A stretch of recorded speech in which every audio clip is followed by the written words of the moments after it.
I came to the exact page that I was looking for. This is a picture of me when I was a kid plucking a chicken. I don't know if I've ever told you this before, but I grew up on a commune in an unnamed decade.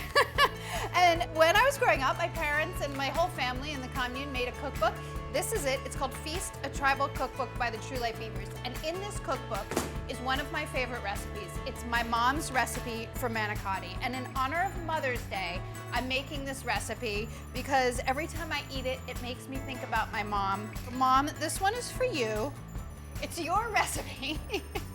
So I don't know if that's a good thing to make for your mom for your Mother's Day, one of her own recipes, but I'm doing it anyway. I'm grating some cheese. I have about 6 ounces of mozzarella cheese, not the fresh kind, just the regular. The fresh is a little watery for this. Yum. Add the grated mozzarella to 3 cups of ricotta cheese. Now, my mom's recipe doesn't have this, but I'm gonna add 2 cloves of garlic to this recipe, minced. Her recipe has garlic powder in the sauce, and I'm sorry, Mom, I'm not a huge fan of garlic powder. You might not know that about me. So I left it out and put fresh garlic in the sauce, and I'm putting a little fresh garlic in the filling. If I was really being true to my mom and the way that she does things, I'd probably use a garlic press right now. She used a garlic press all the time, and she has the best garlic press. It's nice and big. I love it. What lessons about cooking did you learn from your mom? Write in below and let me know. I love hearing about stuff like that. Something else that my mom puts in her filling is some sugar. My mom's recipe serves like 12. It was for our commune. So we cut the recipe in half to serve 4 to 6. And her recipe has some sugar in the filling, which I'm adding. I did cut it back a little bit because I think it might be a little sweet for some people's to taste. Not mine, Mom. I love it exactly the way that you make it. So I'm adding 3 tablespoons of sugar, which is less sugar than my mom's recipe. Still quite a bit of sugar. Then add half a cup of grated parm. Save about a 1/4 cup for later. So you need 3/4 altogether. 2 eggs.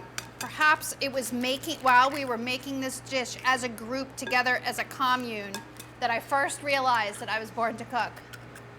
And then just whisk them a little bit on the side of the bowl. You can whisk them before you add them if you want. And then add a couple tablespoons of parsley, like 3 tablespoons actually, and some salt and pepper. So good. Half a teaspoon of salt, approximately, of course salt, and then about half a teaspoon of black pepper too. Stir it. And then you need about 3 tablespoons of chopped parsley, give or take. I'm gonna use just all of this. Whatever it is, I'm gonna use it. Because I like parsley and it adds nice freshness. Freshiosity. Freshiosity.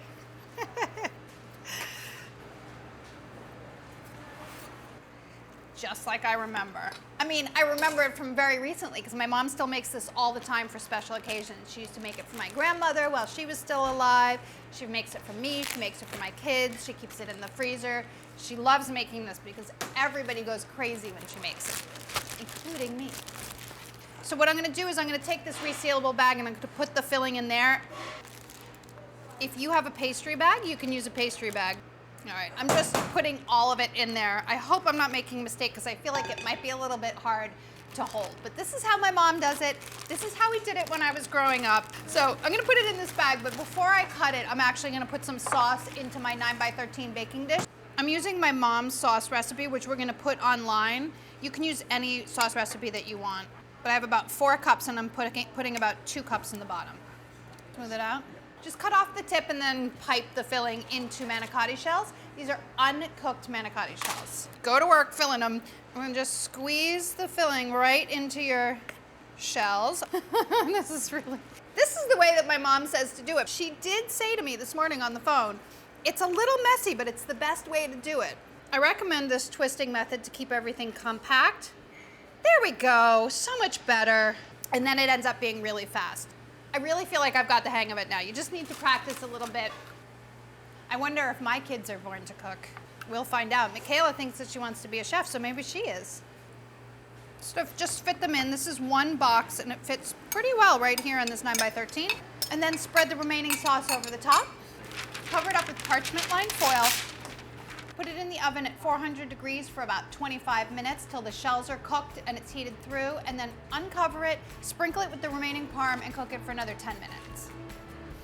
Oh my gosh, you guys, I wish that you could smell this. I'm not really sure that this smell would have the same effect on you that it has on me, but right now I feel like I'm in my mom's kitchen when I was, I don't know, 8, 10 years old, eating with my family.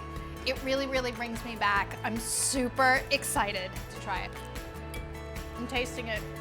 This time I'm doing it for me. It's really delicious. Thank you so much, Mom. Thank you for this recipe, and thank you for teaching me how to cook and allowing me to be my own true self. What were you born to do? Why don't you write in and let me know? Hopefully it's cooking. I want everybody to be just like me. Wouldn't the world be so great?